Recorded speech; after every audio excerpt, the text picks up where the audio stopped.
Namaskar. Today is the 8th of June 2021, Tuesday, and welcome to Daily Global Insights with Sree and Sree, episode number 179. Let's take a look at US news first. Biden assures Zelensky that he firmly stands with Ukraine's sovereignty and will communicate the same with Putin. Welcome, Siddha Chityalaji, and what are your thoughts? Namaskar. Good morning to everybody on a bright sunny day here, and another scorcher expected in New York. So we had a 91 degrees yesterday.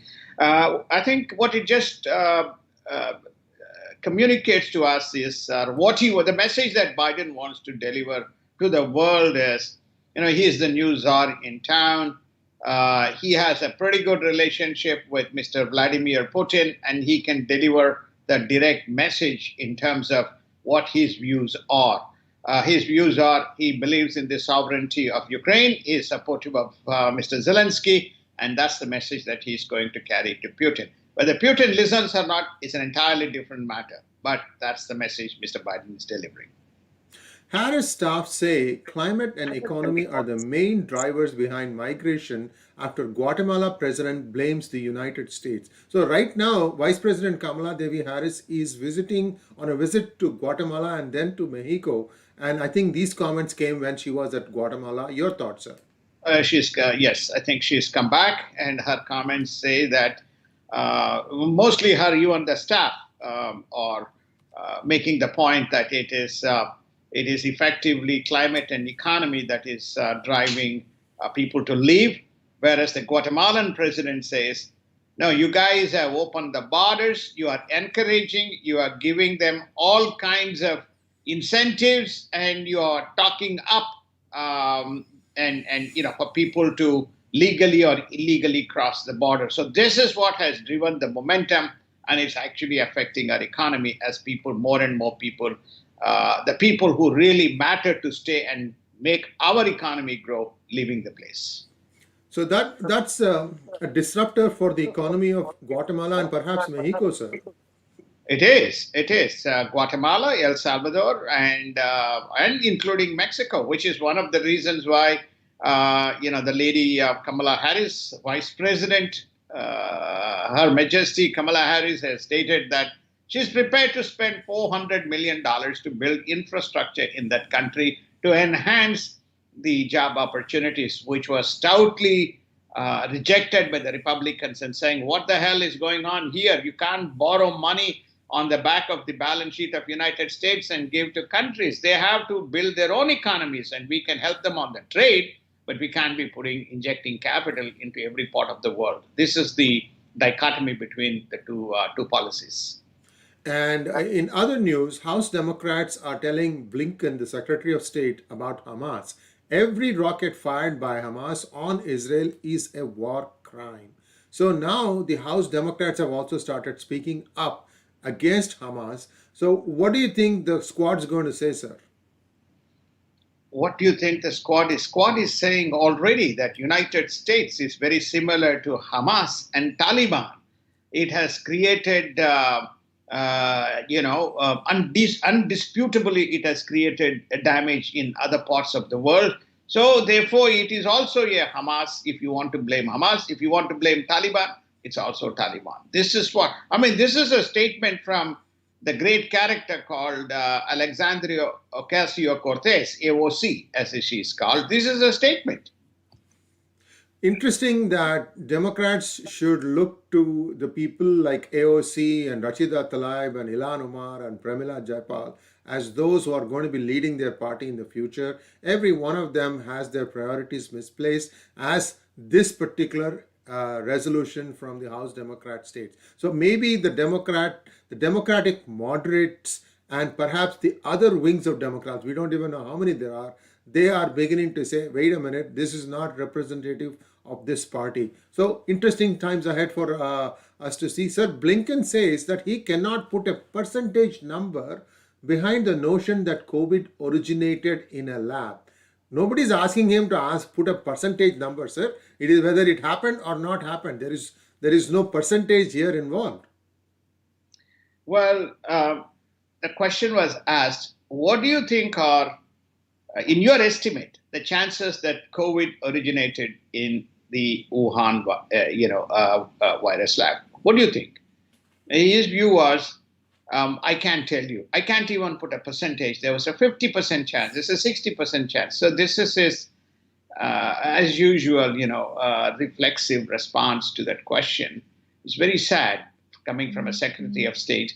On the contrary, you have Mike Pompeo, the former Secretary of State, explicitly right throughout the course of 2020, making the statement that this is a Chinese version of the virus. It originated from their lab. It escaped, and they have to pay reparations for it. And now Supreme Court rules against permanent residency for illegal migrants who entered the country illegally. I think this ruling is the thoughts people are entertaining that somehow they can mingle into the American diaspora, get lost into the crowds, disappear and dissolve into the cities, and be magically provided the wand to give them voting rights in a few years. That's how I see it. Your thoughts? Yes, I think just before we transition, I also want to finish that here. Blinken did not answer the question around how he is going to make China accountable. So, which is even more what you call concerning, disconcerting. He's not made this point. So, therefore, moving that also want to add to that. So, moving to your specific question, I agree with. In fact, Biden administration also agrees with this decision, which is to say, those who have entered illegally and stayed illegally are not eligible. So therefore, Biden administration is supportive. So there are illegal aliens who are being allowed to come into the country and stamp.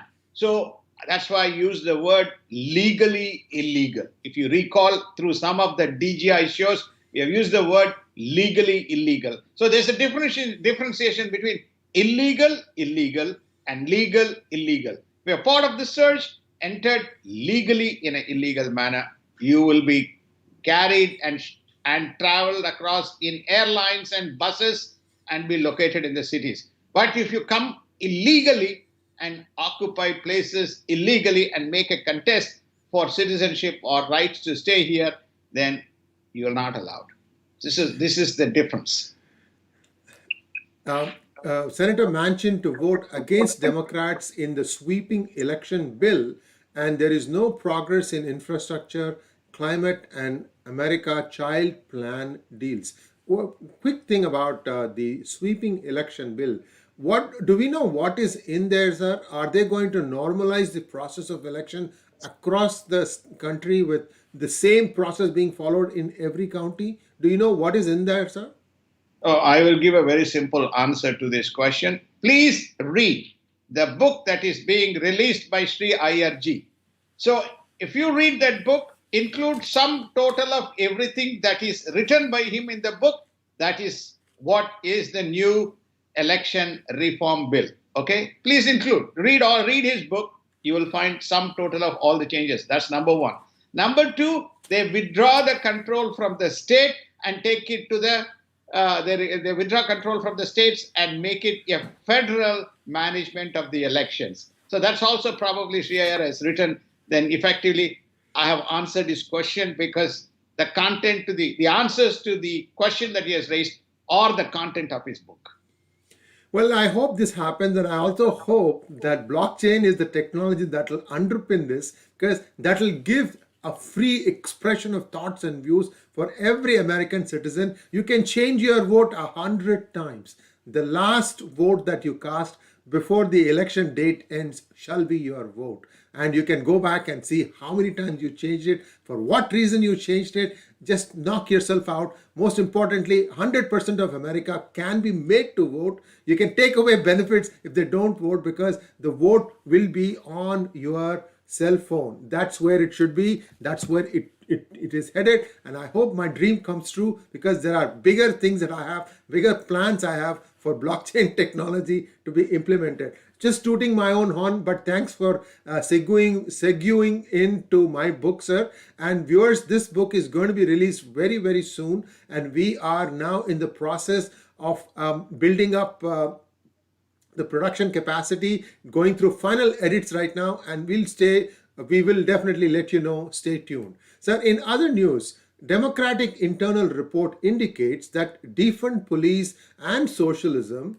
is not resonating with the very voters that they are hoping to resonate with, the Latino and the African American voters. This must come as a shock to the squad. It is not only, I mean, Squad is in a denial mode, but the Democratic Party is deeply rattled by the. This is their own research. It's not. It's a research, internal research that the Democrats have conducted, and they find that there is a clear swing, from the Latino and the African American voters. Again, in our DGI show, I had stated a very common sense oriented African American will not agree to any of the things that was going on in 2020 that is still going on in 2021.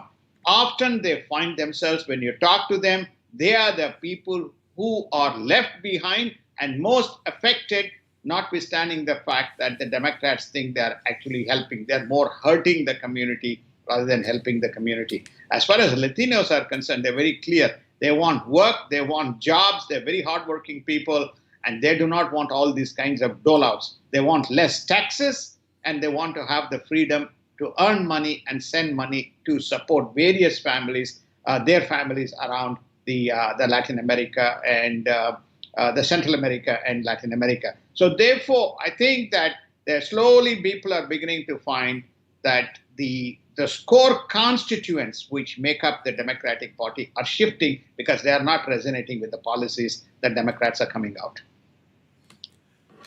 And in India related news, the Modi government is going to be providing free COVID-19 vaccines to states for everyone aged about 18 and above, and it will also centralize the vaccine drive. This after they tried allowing the states to get their own vaccine and finding out that companies abroad, the ones that they were trying to import from, did not want to deal with the states. So your thoughts? I think this is a good move because you saw a lot of botch up happening at the state level, also illegal selling and so on and so forth. I think this is a move in the right direction. I think the country needs to get vaccinated as quickly as possible. Your thoughts, sir? My thoughts are that it is a good move, but to address the specific issue of vaccination, mainstream media doesn't report the truth out there.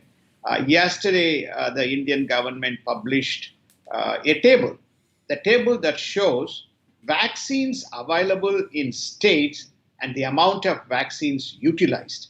In some of the states, it's quite appalling that the utilization is less than 30%. In other words, 70% of the vaccines are in the custody of the states. That's number one. The second point is some of these people, through internal audits, they found that quite a bit of them has been wasted or has been misused. So therefore, there is a tremendous amount of wastage without being cognizant of the cost. It's the second. Third, some of the states have found that there are nobody responding to their global tenders, which is a reflection that there is no belief. The vaccine makers are concerned about their own brand implications of supplying to some of these states, which has not demonstrated delivery. So when you look at all these facts, Sree Iyerji, I think the centralization model that worked in the COVID wave 1 in terms of management, the vaccination thus far, I think that we will begin to see far more progress. India is very much used to this concept of centralization. Though personally, myself, I don't believe in centralization. I think you require execution must occur places proximus to where people are. It's very difficult to manage everything from a center, but unfortunately, India is used to a centralized system. The decentralized did not work, so they have to go back to the centralized model.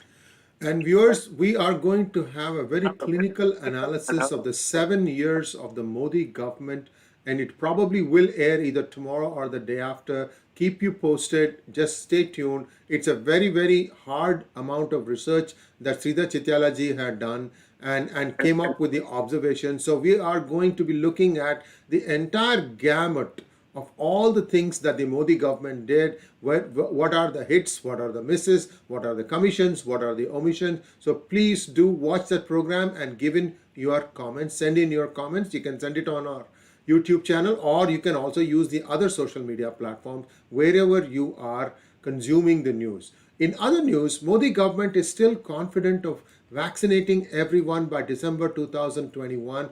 I think with the kind of population that India has, and even in the United States, we are seeing that the vaccination drive is beginning to slow down a little bit because those who don't want to get vaccinated are still dragging their feet. What are the chances that India will be completely vaccinated by the end of this year, sir? Your thoughts? First and foremost, in terms of the supply, and then before we go to the demand and utilization, I think the supply side, we had already indicated two of the big manufacturers, Bharat Biotech and Serum Labs, have already committed that they would be scaling up their manufacturing to 10 crores and 7 crores, or 10 crores and 8 crores respectively. That's about 180 million translated, 170, 180 million vaccinations per month. This excludes what is to come out from Sputnik. This also excludes the other manufacturers who are making up the numbers of 10, 20 million for rest of the year. So in terms of the demand supply side, the supply side seems to be fairly well in control. Contrary to rest of the world, Indians seem much more open to vaccinations because they've historically been subjected to various types of vaccinations to deal with many what you call, I won't use the word, contagious diseases. So therefore, like chickenpox, cholera, smallpox, and all these kinds of things they're used to. So therefore, the probability of India reaching 75% of the population vaccinated is very high. I don't know whether you will have 100%, but 75%. But the addressable universe demand will be met. In the United States, we're getting what we call headwinds between 30% and 50%. We're just around the 40%, between 30 and 40%. But in some of the states, there are no takers. So you can go to that state and get a vaccine. They're just refusing to accept that they think this. It's all because of all the various controversies that has propped up over COVID-19. The question that they're asking is this vaccine going to be, some kind of, foreign body into my system, which is going to monitor what is it going to do to my the general disposition. So there's a lot of concern in the United States to get past the threshold. Rest of the many parts of the world, they seem to be moving up. Australia seems to be in the same category. They don't want to get vaccinated. But there are countries which require vaccines. So I think India will, just to go back to your specific question, I think India will reach definitely 70 to 80% threshold. And Modi announces the extension of Garib Kalyan Yojana till Diwali. 80 crores or 800 million Indians will be getting free rations. That's almost 8 out of 14, which is like, more than 60%, sir. This is quite an amazing program. I think that they have, nobody is able to appreciate the magnitude of the scale. Many people received it during the first wave.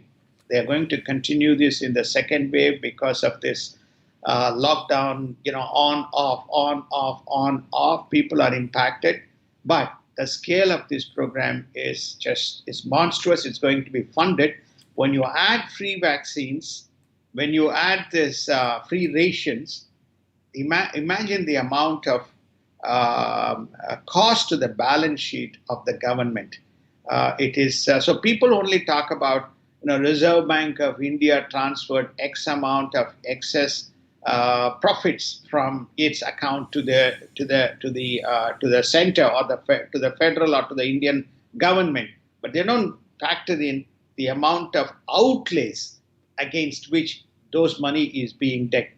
I think my view is people have to appreciate the magnitude of this.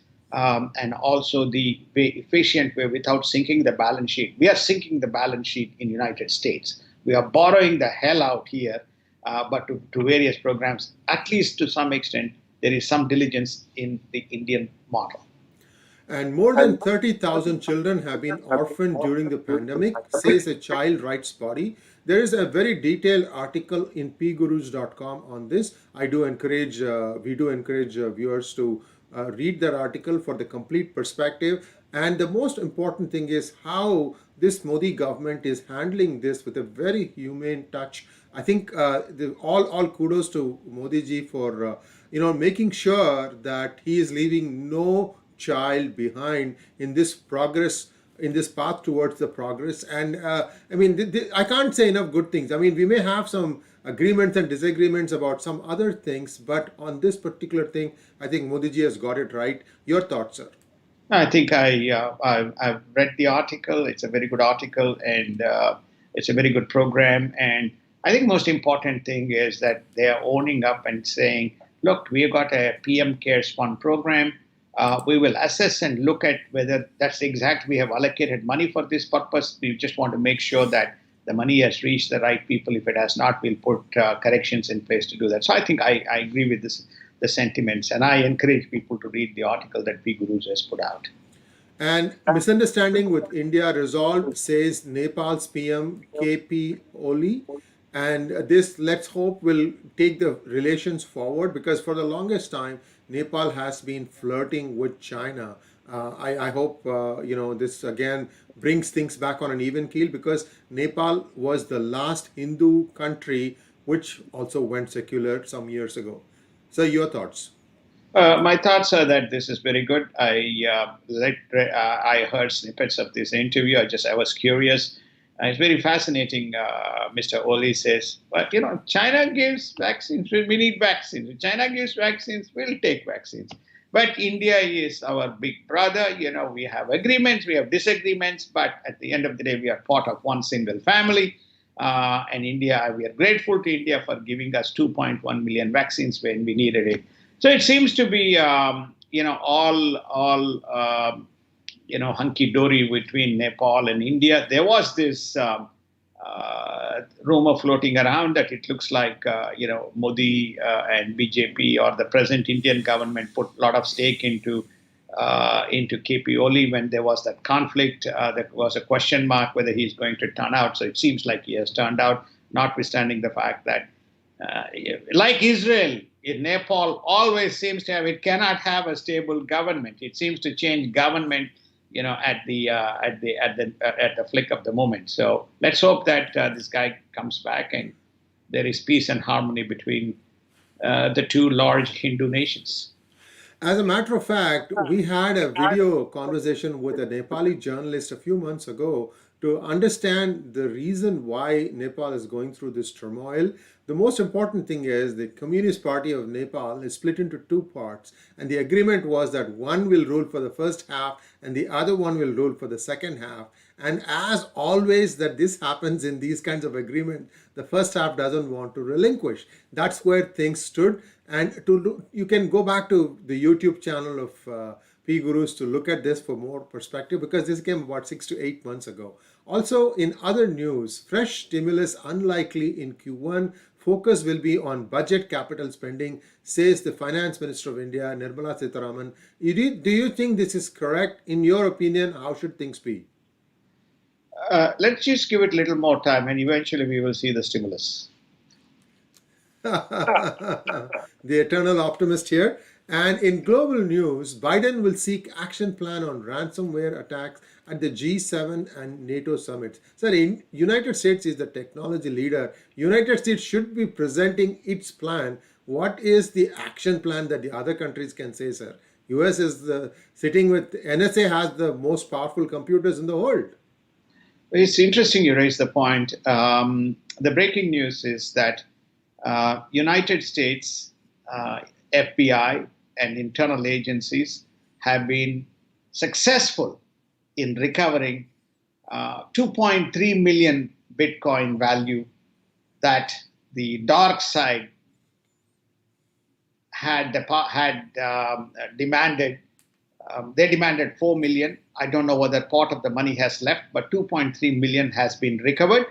There was a press briefing, and they were able to access the server and in the process access the virtual purse and be able to neutralize those coins and give it back. So they did recover. So he is going in with well armed, which is to say there are two components. One component is that people have to put new cybersecurity software to mitigate any such attacks. The second is that the security infrastructure in the country should be enhanced so that there is accessibility to these virtual wallets and you will be able to enforce. The details were asked. The intelligence agencies were very clear that they will not spell out the details for the sake of trade secret. Okay, so therefore they want to preserve the trade secret. But they made the other important point that if the infrastructure is within your country, so in other words, if these wallets were resident within the shores of United States in some servers, then the FBI has the right to access those servers as opposed to being in Cayman or in Shanghai or in Russia or somewhere else in the world. And G7 plans to write Taiwan Strait into a summit statement. So I think perhaps now the issue of Taiwan, the sovereignty of Taiwan, and whatever is happening in and around Taiwan and China's aggression now is going to be codified and written down in the G7 plan. Is that how we should read this? I think that's exactly what it is. That two Democratic senators and one Republican senator were in, I think, June 6th. They were in Taiwan to visit and take a look. The China media was, up the ante.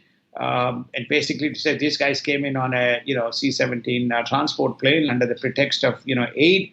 We find themselves coming for a political agenda, so they have given their report, and obviously Taiwan is going to be now truly Taiwan is a red line rather than what used to be the red line before, right? So therefore, I think it's a telling endorsement that Taiwan has become the flagship for the world in their unified attempt to take on China. Iran team is weeks away from nuclear breakout as Biden team is still mired in confusion. Where is this report coming from and what is the basis for that? The report is actually coming from independent intelligence agencies which deal with Middle East. They're not coming from United States.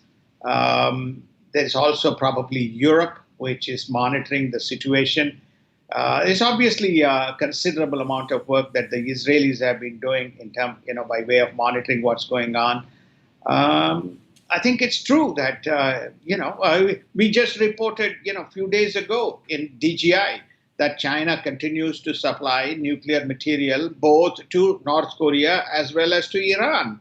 So therefore, there are no surprises here. There's a very big deal between China and Iran. And China uses Iran and North Korea as its buffer in terms of negotiating with the West. So there's no surprise. This has been going on. IAEA has reported. Everybody has reported that there is an inevitable and imminent threat that is coming from Iran. So one question I have about China, it's trying to be like an octopus, spreading its tentacles everywhere. Yet, one of its most important components, let's say push comes to shove and there is a war with China ranged on one side and the rest of the world is on the other side. They have not effectively tested their weaponry in the field. I think your observations are spot on. They've never had a war. Most of their thing is internal suppression or suppression in some selected areas or selected domains where they have a foothold, like, for example, North Korea.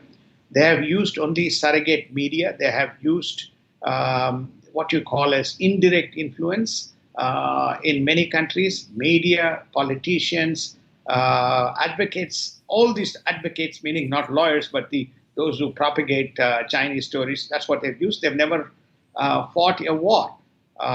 So that is, it remains untested. To me, every major power, when it unleashes power disproportionate to its capacity, it is bound to fall. I think China is very fast going down that lane. They have this master plan that Xi has constructed, which is to own the world and be the supreme civilization is what he's aspiring. But I think that is you live in a collaborative society. You cannot have confrontational,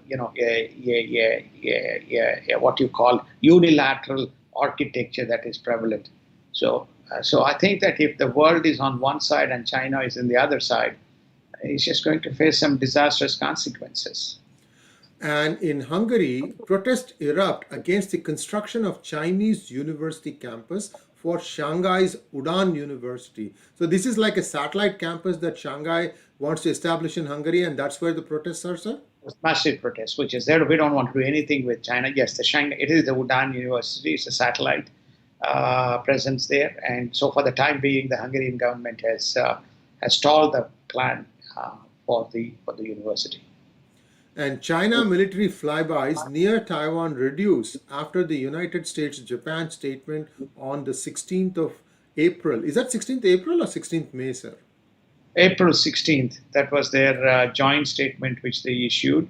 And we again have reported in DGI there is a lull in the Taiwanese Strait, and it is possible that China is trying to be soft and negotiate with United States on the trade and other kinds of matters. So that's probably the reason why the rhetoric as well as the incursions are less. Otherwise, every day they used to have incursions. They seem to have now turned their eye on incursions to Japan, and that's why we reported yesterday 112th successive day of incursion right proximus to Senkaku Island. So let us wait and see what happens. And CCP propaganda infiltration of Italian media has been revealed. It should come as no surprise because the infiltration has been widespread across the world. There are millions of names that are coming out. In fact, they came out in one big set. Nobody has really acted upon it because the house is on fire. COVID needs to be contained. But now, as the normalcy is beginning to come, many of the countries are beginning to start looking at how did things come to this state. And I think that's where this relationship or the infiltration has been outed, sir. Indeed, and the reason why Italy is very important is, for want of time, we are already into the 32nd minute, so we won't delve into the detail. If you recall the initial origins of COVID, the COVID initial origins were first spotted in northern Italy, and then it came from there into various parts of the world. So therefore, there is some correlation as to why this Italian media is infiltrated and inundated with a lot of CCP advocates, and which is a little bit of a concern. But their own investigations have revealed, they have this footprint of us. What they will do is a different matter. But unfortunately, the revelations are there for everybody to see it. And in other news, Japan teams up with Finland on 6G development. Israel envoy plans a mega outreach with the ASEAN even after Netanyahu exit. There will be no change in policy, he says. So essentially, Israel is continuing what they did under Netanyahu, assuming that Naftali Bennett is going to be the new prime minister. As a country, the policy doesn't change. This appears to be the stance, sir. What are your thoughts? There's a growing concern that because of this, what you call a jamboree or a mega ship of coalition, whether the continuation of the policies that was under Netanyahu would continue under this new regime, or would they shift more left and more towards different countries and different parts of the world? This is the concern that people have. ASEAN is a very important partner to Israel. So the Israeli envoy or the ambassador says, no, the policies continue. I am here. And so he's on what they call a megaphone diplomacy, reaching out to various people and say, business as usual, business as usual, business as usual. Let's take a look at the markets. Stocks are mixed among lingering inflation concerns.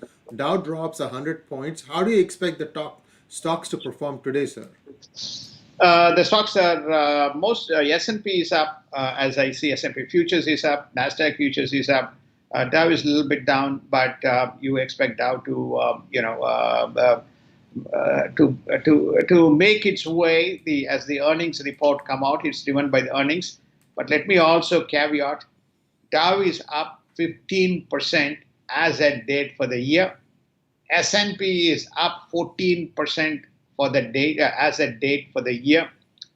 S&P target has been revised from 4200s when it was projected to 4400s, the index. So you are looking at another 5% increase in the growth of the S&P.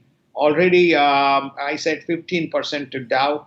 So you can expect another 3 to 4% rise in the Dow as we move forward. Um, Inflation means increase in rates. And Janet Yellen has made the statement, a rate hike is not bad for the economy, it's actually good for the economy.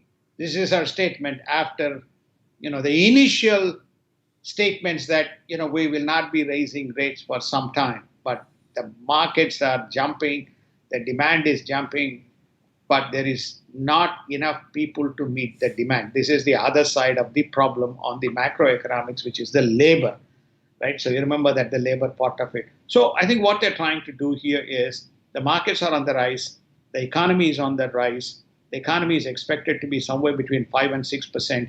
So rather than worrying about the gyrations on a day-to-day basis, overall, you can still make 5 to 6% if you're investing purely on the index, leave alone the stock for the rest of the year. And people are also investing, by the way, in Bitcoin. We are also beginning to see our Coinbase, stock kind of going up. There's a lot of questions now coming about what do we do with crypto? What do we do with crypto? So the U.S. markets, as far as 2021 is concerned, is in decent shape. And the Fed is preparing the markets for tapering of the assets purchase program. These are distressed or non-distressed, or what quality of assets are these we're talking about? So, United States to pump economy, especially into the corporate and the banking sector, they were in this process called 100 to 120 billion dollars monthly asset purchase program. So they inject money, they take some assets from the bank and say, "I'll give you 100 billion dollars." So the overall 100 to 120 billion dollars. They're saying this market is flush with cash. So there's no need for us to continue with these programs. Already they have tapered it to 80. At some stage, they will announce that the asset purchase programs will stop, because this is what is building up the balance sheet of the Fed, the debt or debt side of the debt balance sheet of the Fed against the assets which the institutions have pledged for. So eventually they will start unloading them back into the market, and it will be bought back. But right now, we are seeing a building up balance sheet of the Fed. And this is a thing that Sridharji had alluded to previously in this conversation. The United States investigators recover most of the ransom paid to Colonial Pipeline. This is huge in my opinion, because it also tells people that those who want to park their assets anonymously using digital currencies are now served notice that they cannot do so. So the true purpose of Bitcoin will start emerging. Perhaps this is going to be the point where this is the last straw that broke the camel's back. That's how I read it. I think the best days of Bitcoin are behind it. Let's see how it plays out. What are your thoughts, sir? Well, I think there are three essential things. One is, Ellen has mentioned that they have to be compliant with the law, with the norms. That's one. Number two, they're going to be taxed, especially for gains that they achieve. And third, that if you commit a crime, I think they're finding a way to figure out how to crack the code on the crime, as long as the infrastructure is within the jurisdiction of the country which is investigating and enforcing the law. So these things make up what you call as the good principles around which you build an ecosystem of value. The United States just needs one country to get behind it, and I think it's game over, and that is United Kingdom. Because if you look at it, most of the tax havens were British protectorates, and many people actually use the British company house and other infrastructure to open bank accounts and what have you in these tax havens, as we had been predicting. Again, remember, DGI is the tip of the spear. We're way ahead of the news cycles. We're very proud of the fact that we can look at the data and tell you what is coming down the pipeline. And just to let our viewers know, tomorrow and the day after, we may not have DGI, but we may have equivalent programs. But we'll be back again on Friday morning, bright and early. Sridharji, as always, a pleasure sharing your thoughts on the channel here with us. And we will be back again, like I said, on Friday. Namaskar, and see you all very soon. Namaskar. Thank you. Have a wonderful day. We'll see you all on Friday.